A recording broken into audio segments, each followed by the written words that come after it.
जी hello दोस्तों, मैं हूं कमर सीमा। उम्मीद है आप लोग ठीक होंगे। दोस्तों, भारत के नेशनल सिक्योरिटी एडवाइजर ने एक बड़ी इंपॉर्टेंट बात की है। उन्होंने कहा है कि रिवेंज जो है ना, वो अच्छा लफ्ज नहीं है, बट हम we have to avenge our history. हमें अपनी जो हिस्ट्री है उसको अवेंज करना है। अच्छा, this is significant in a sense कि what is the difference between revenge and revenge, just for adding vocabulary to our friends. कि अवेंज ये होता है कि आप you take an action for someone else. आप you take an action on someone else. कोई गलत हुआ था और आपने उनके बिहाफ पे। रिवेंज ये होता है कि ये एक आपका एक्ट होता है, ये डिजायर होती है फॉर पर्सनली पे बैक कर कि हमारे जो बुजुर्गों के साथ हुआ है उसका बदला हम लेंगे। ये वो कह रहे हैं। अब किससे बदला लेना है? There two things. क्या बर्तानिया से बदला लेना है फ्रॉम द यूके और उज्बेकिस्तान, जहां से कॉलोनाइजर्स आए। सेंट्रल एशिया के साथ तो वो कहते हैं हमारे बड़े अच्छे ताल्लुकात हैं।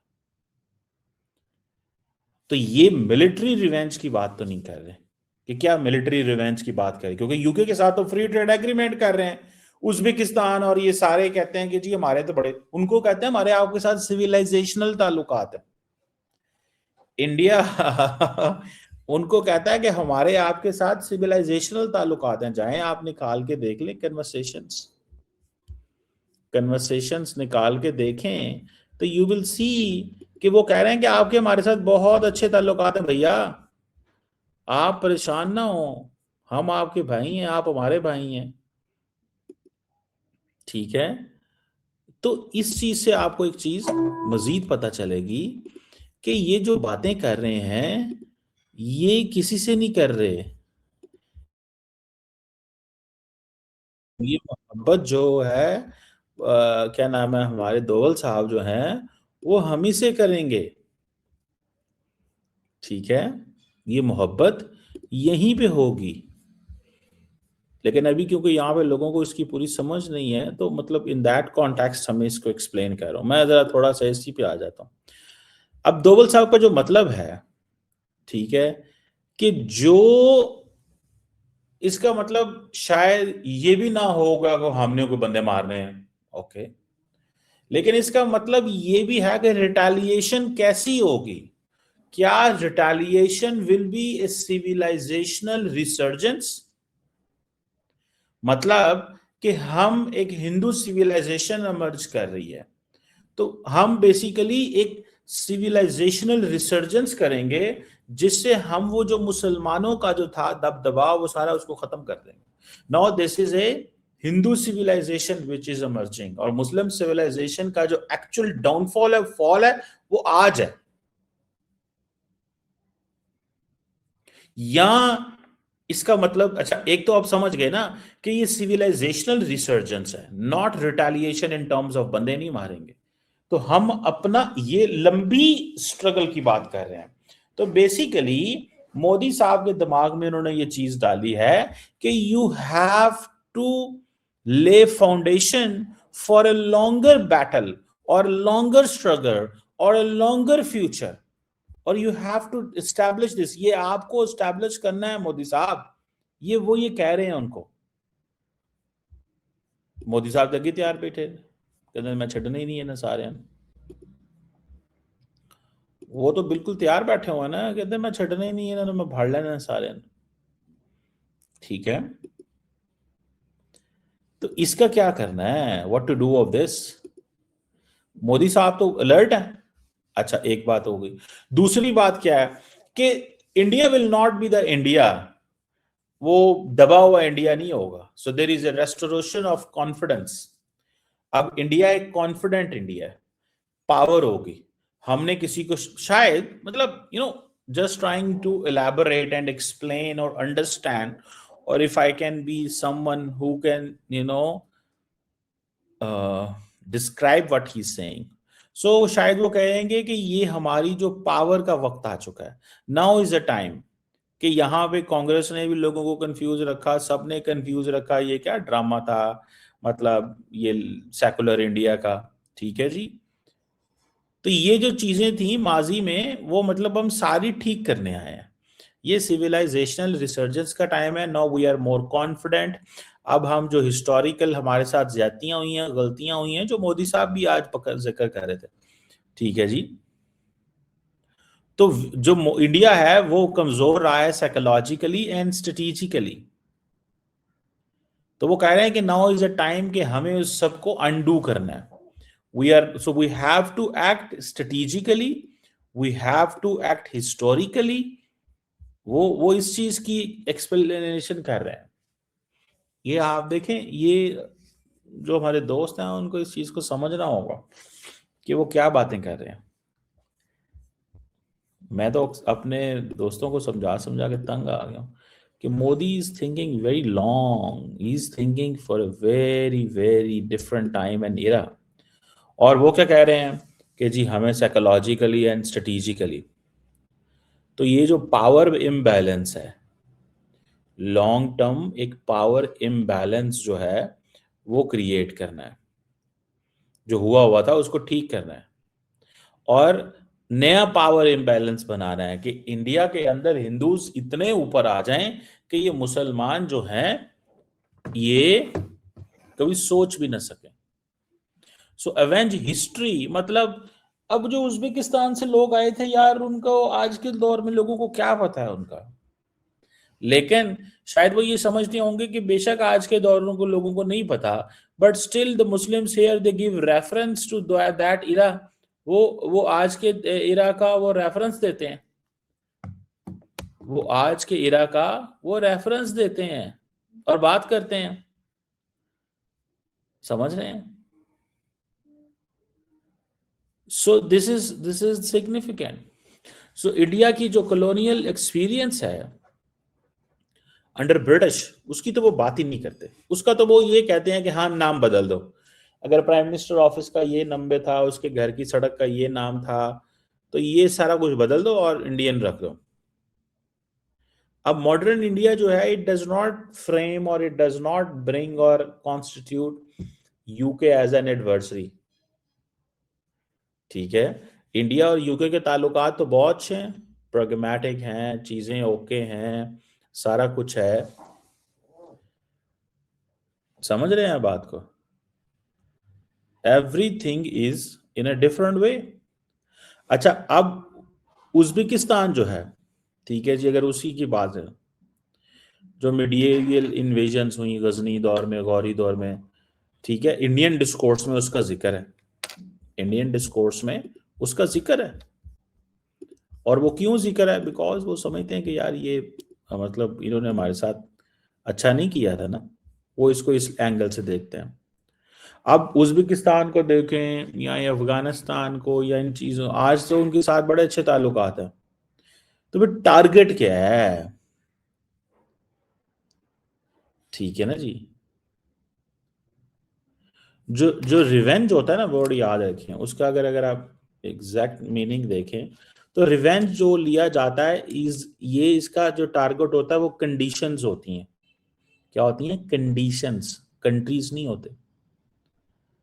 ठीक है, तो वो जो एक फॉर एग्जांपल आपकी जो एक स्ट्रेटेजिक वीकनेस है, ठीक है जी, इंडिया बेसिकली चाहता है, इसका मतलब जो मुझे नजर आता है ना, कि वो बेसिकली एक नैरेटिव डोमिनेंस चाहते हैं।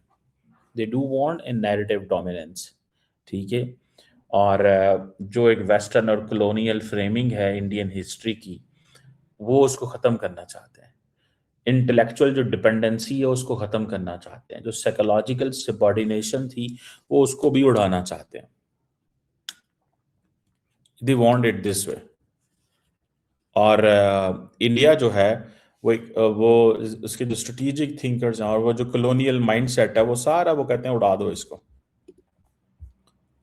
वो जो माइंडसेट है और वो सारा कुछ है, वो कहते हैं उड़ा दो इसको, इसकी कोई जरूरत नहीं है अब। Now we have to go in a different direction, हमें एक डिफरेंट डायरेक्शन में जाने की जरूरत है। तो रिवेंज जो है बेसिकली ये नहीं होगा और पॉसिबल। तो बॉटम जो लाइन जो मुझे नजर आती है, अजीत डोवल साहब जो है वो ये कह रहा है कि ये जो हिस्टोरिक कॉलोनियर जितने भी आए थे, तो वो कह रहा है कि हिंदुत्व इन्फ्लुएंस जो एक स्ट्रेटेजिक आइडिया आना चाहिए, हिंदुत्व इन्फ्लुएंस स्ट्रेटेजिक आइडिया आना चाहिए, और वो जो है, जो हिस्ट्री है, वो वो हमें उसमें अपने आप की स्ट्रेंथ डेवलप करनी है, ग्रीवेंसेस नहीं, इनको साइड वे कर दें। तो इंडिया अपने स्ट्रेटेजिक कल्चर में इस सबको लेके आना चाहता है। India want to have all that in its strategic culture, ठीक है ना। वो एक अपने स्ट्रेटेजिक कल्चर में इसको लेके आना चाहता है, और वो समझता है कि यार ये हमारे उसमें होना चाहिए ना। अब हम कब तक ये कहानी और ये ड्रामा, ये सारी स्टोरीज चलती रहेंगी, ये कब तक ये चलता रहेगा, कोई ये समझ रहे हैं। This is significant by the way. ये जो नैरेटिव है, मैं समझता हूँ ये बेसिकली, और आपको पता है, मैं वैसे मेरी ज़ाती राय इसमें मैं आपको बताता चलूँ कि डॉक्टर जो अजीत डोभाल साहब हैं, अजीत डोभाल साहब ही बेसिकली सारे का सारा जो ब्रेन है, वो है प्राइम मिनिस्टर मोदी का। मोदी साहब जो चाहते थे, डोभाल साहब ने उसको प्रॉपरली ट्रांसलेट करके बताया।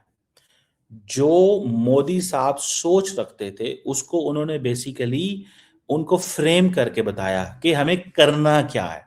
दैट इज वाई दोवल साहब और जो है दोवल साहब उसको डोमेस्टिक एंड इंटरनेशनल फ्रेम में लेके आते हैं, जयशंकर साहब उसे फॉरेन पॉलिसी डोमेन में लेके आते हैं, अमित शाह साहब उसे क्रूड अंदाज में मीडिया, सोसाइटी, पॉलिटिकल नैरेटिव में लेके आते हैं। और आप ये समझ लें कि so that that's what it going on. अब ये एक आप समझ लें कि बड़ी इंटरेस्टिंग सिचुएशन है। मैं तो इसको बहुत ज़्यादा अच्छे अंदाज से स्टडी करना चाहता हूँ, और मैं देखना चाहता हूँ कि ये इनका मकसद क्या है। बेसिकली मकसद सिर्फ और सिर्फ इनका ये है कि ये एक Hindutva influence strategic idea establish करना चाहते हैं कि एक तरफ अच्छा, मज़े की बात यह है कि हिस्ट्री में ये बरतानिया का नाम नहीं लेंगे। बरतानिया की के हवाले से ये यूके ने जो यहाँ पे जो कुछ किया, उसको सिर्फ एक जो मेंटल डीकोलोनाइजेशन है उसके एंगल से देखेंगे, ठीक है, कि मेंटली डीकोलोनाइज करने की जरूरत है, ठीक है। लेकिन जहां पे एक्चुअल ऑन ग्राउंड, अच्छा इसमें भी देखने की जरूरत है, जहां पे ऑन ग्राउंड चीजें देखने की जरूरत है, वहां पे वो दे डू बिलीव कि हमें एक एक लॉन्ग टर्म सोच लेके आनी है ऑन ऑन ऑन मुस्लिम्स, और वो उस हवाले से बड़े तरीके से जो है वो काम कर रहे हैं। मैं ये मेरी एक राय है, ये मेरी एक ऑब्जर्वेशन है, और आपको ये नज़र आएगा और आपको ये पता चलेगा कि मोदी साहब की और जो दोवल साहब का ये जो नैरेटिव है, ये बड़ा ज़बरदस्त वो उसको फ्रेम कर रहे हैं फॉर देयर ओन पीपल। और गो के ना ये यूके को कुछ कहेंगे, ना ही सेंट्रल एशियन ममालिक को कुछ कहेंगे, क्योंकि सही मानों में देखा जाए जो रिवेंज अगर लेना है, तो कॉलोनाइजर्स तो उज्बेकिस्तान से आए ना, या यूके से आए, पाकिस्तान, हम भी तो उसी तरह कॉलोनाइज थे ना, ठीक है। जैसे इंडिया कॉलोनाइज था, या हमारे भी, हम भी तो बरतानिया से ही कॉलोनाइज हुए ना, हम कहीं और से कॉलोनाइज तो नहीं हुए, ठीक है। तो उनका टारगेट ना बरतानिया है ना उज्बेकिस्तान है, टारगेट क्या है, पाकिस्तान है, and with in the country वो एक जो स्पेस है जो स्टैब्लिश करना चाहते हैं। तो ये एक मैं समझता हूँ इस सिग्निफिकेंट चीज़ है ये। बहरहाल देखेंगे कि एक्चुअली इसको ये फ्रेम कैसे करेंगे, बिकॉज उनको इस चीज़ को फ्रेम भी तो करना है ना भैया। आप अगर कोई चीज़ करना चाहते हो तो उसको फ्रेम भी तो करोगे, कैसे फ्रेम करोगे, क्या चीज़ है जो लेके आओगे, किस चीज़ को जो है वो करेगा। तो मैं तो इसको मैं इंजॉय कर रहा हूँ, और इस ट्रांसफॉर्मेशन को जो इंडिया के अंदर आ रही है, एंड पर्टिकुलरली इस सारी सिचुएशन को हमें देखना चाहिए कि आइंदा आने वाले दिनों में क्या होगा, आइंदा आने वाले दिनों में क्या होगा, और चीज़ें कैसे जो हैं वो चलेंगी। बहरहाल फॉर आर अंडरस्टैंडिंग, हमारी अंडरस्टैंडिंग के लिए ये पता होना चाहिए कि मोदी साहब भी यहीं पे हैं, उनका पॉलिटिकल थॉट भी यहीं पे है, and nobody is going to replace him, because उनके मुकाबले में ये जो सोच है या जो नैरेटिव आए हुए हैं इंडिया के अंदर, वो उनमें कोई जान जून नहीं है। अगर हम उसको सही मानों में जो है वो स्टडी करें या देखें कि अगर वो काउंटर नैरेटिव क्या लेके आते हैं, तो कोई खास काउंटर नैरेटिव उनके पास नहीं है। And I think the Indian जो लीडरशिप है मौजूदा, they have outmanoeuvred other ideologues within India.